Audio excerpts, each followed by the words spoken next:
ഇനി മനുഷ്യന്മാർക്ക് എങ്ങനെയാണ് ബർക്കത്ത് ഉണ്ടാകുക? ഒരു മനുഷ്യൻ്റെ ഏറ്റവും വലിയ ബർക്കത്തും അവൻ്റെ പേരായിരിക്കും. ഞങ്ങൾക്ക് പറഞ്ഞാൽ മനസ്സിലായോ എന്നറിയില്ല. ഒരു മനുഷ്യൻ്റെ ഏറ്റവും വലിയ ബർക്കത്ത് അവൻ്റെ പേരാണ്.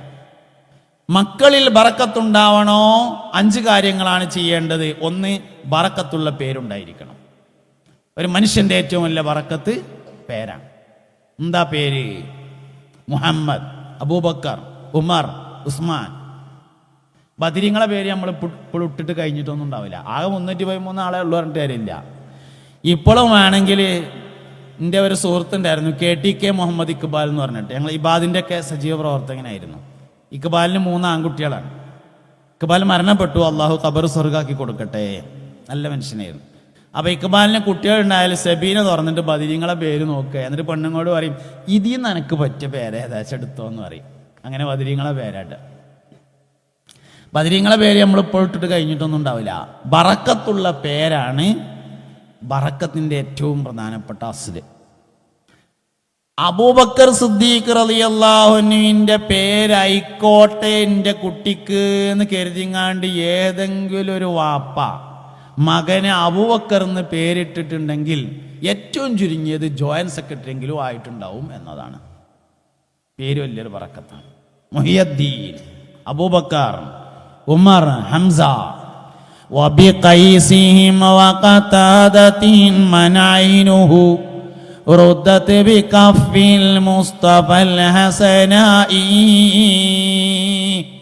ബറക്കത്തിൻ്റെ ഏറ്റവും പ്രധാനപ്പെട്ട അസ്ല് ബറക്കത്തുള്ള പേരുണ്ടായിരിക്കുക എന്നത് തന്നെയാണ്.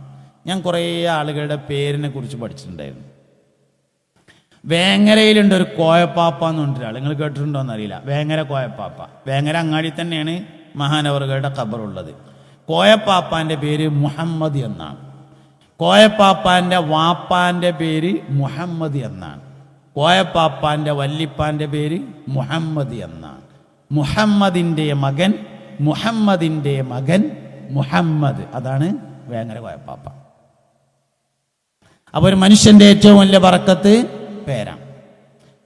പെൺകുട്ടികൾക്കൊക്കെ ഇപ്പോൾ പഴയ പേര് മടങ്ങി വരുന്നുണ്ട്.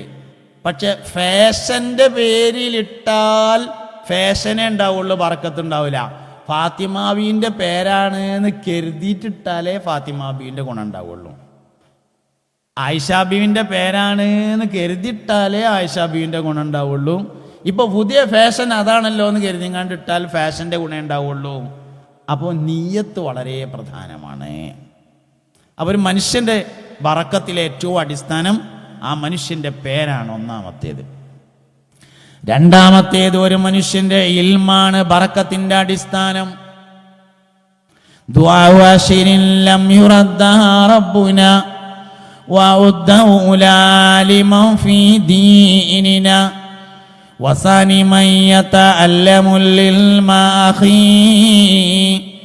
സാലിസുഹാ മൻ ഹസുന ഖുലുഖുഹു അഖി وَإِذْ رَبِيًا نَيْتَمَا خَامِسُهَا الْمَارِضُ كُنْ مُهْتَمِمًا. ഒന്നൊരു മനുഷ്യൻ ആലിമായിരിക്കുക എന്നുള്ളതും രണ്ടാമത്തേത് മുതഅല്ലിമായിരിക്കുക എന്നതുമാണ്. ഞാൻ ഒരുപാട് സ്ഥലങ്ങളിൽ കുടുംബ സംഗമങ്ങൾക്ക് പോകാറുണ്ട്. ഞാനൊരു സത്യങ്ങളോട് പറയട്ടോ. ഒരു നാട്ടിൽ ഒരാൾ ഡോക്ടറാവണം, ഒരു നാട്ടിൽ ഒരാൾ എൻജിനീയർ ആവണം, ഒരു നാട്ടിൽ ഒരാൾ SI ആവണം, ഒരു നാട്ടിൽ ഒരാൾ കസ്റ്റംസിലുണ്ടാവണം, ഒരു നാട്ടിൽ ഒരാൾ വില്ലേജ് ഓഫീസിൽ ജോലിക്കാരനാവണം, ഒരാൾ പഞ്ചായത്ത് ഓഫീസിലുണ്ടാവണം, ഒരു നാട്ടിൽ ഒരാൾക്ക് വണ്ടിമെൻ്റെ മെക്കാനിക്ക് അറിയണം, ഒരു നാട്ടിൽ ഒരാൾക്ക് പമ്പടിച്ച എന്താ ചെയ്യാന്നറിയണം, ഒരു നാട്ടിൽ ഒരാൾക്ക് ഫസ്റ്റ് എയ്ഡ് എന്തൊക്കെയെന്നറിയണം, ഒരു നാട്ടിൽ ഒരാണിനും ഒരു പെണ്ണിനും മയ്യത്തുളിപ്പിക്കാൻ അറിയണം. എന്നാൽ ഒരു കുടുംബത്തിൽ ഒരാൾ മൂല്യരാവണം.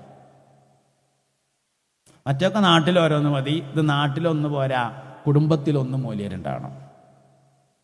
എന്താ അവിടെ മാത്രം കുടുംബത്തിലൊന്ന് പറയാൻ കാരണം? അതിനൊരു കാരണമുണ്ട്. പുതിയാപ്പിള ഇറങ്ങുമ്പോൾ ദ്വാരക്കാൻ ഇഷ്ടം പോലെ ആളുണ്ടാവും. പുതിയെണ്ണ ഇറങ്ങുമ്പോൾ ദ്വാരക്കണമെങ്കിൽ അവനാൻ്റെ ഉണ്ടായിരിക്കണം. പുതിയാപ്പിള ഇറങ്ങുമ്പോൾ ദ്വാരക്ക ഒരുപാട് ആളുണ്ടാവും. പുതിയെണ്ണ ഇറങ്ങുമ്പോൾ ഒന്ന് ദ്വാരക്കണമെങ്കിൽ അത് അവനാൻ്റെ ഉണ്ടെങ്കിലേ നടക്കുള്ളൂ. അതുകൊണ്ടാണ് ഒരു കുടുംബത്തിൽ ഒന്ന് മൂല്യരാവണം എന്ന് പറഞ്ഞത്. പള്ളിക്കത്തെ മൂല്യര് മയ്യത്തുക്കരിക്കൊക്കെ ചെയ്യും. പള്ളിക്കത്തെ മൂല്യര് മയ്യത്ത് കൊടുന്ന് വെച്ചാൽ ബാക്കിൽ നിന്നുങ്ങാണ്ട് അള്ളാഹു അക്ബർ അള്ളാഹു മഗ്ഫിർ ലഹു എന്ന് പറഞ്ഞതും അവനാൻ്റെത് ബാക്കിൽ നിന്നുങ്ങാണ്ട് അള്ളാഹു അക്ബർ പഠിച്ചോനെ എൻ്റെ ഇളയമാക്ക് പൊറുക്കണേ എന്ന് പറഞ്ഞതും തമ്മിൽ വലിയ വ്യത്യാസം ഉണ്ടാവും. അതുകൊണ്ട് ചില സമയത്ത് അവനാൻ്റെ വെച്ചിട്ടൊന്നുണ്ടെങ്കിൽ അതൊരു ഗുണയിക്കാരം. അതുകൊണ്ട് മൂല്യരല്ല കുടുംബത്തിലും ഓരോന്ന് വേണം. ഈ സദസ്സക്ക് ഇങ്ങനെ നോക്കുമ്പോൾ തലേക്കെട്ട് വളരെ കുറവുണ്ട്. കുറവ് കാണുന്നുണ്ട്, വളരെ കുറവാണ്. ഇത്ര ഉണ്ടായാൽ പോരാ.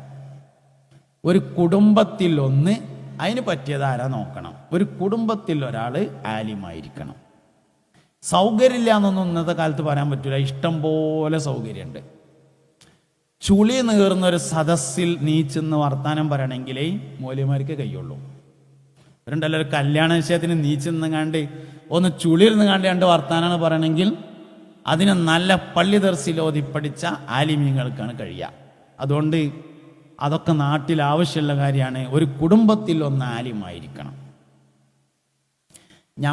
ഞാനിപ്പോൾ ഈ ഷവ്വാൽ മാസം, ഷവ്വാലാണ് ദർസൊക്കെ തുറക്കുന്ന സമയം.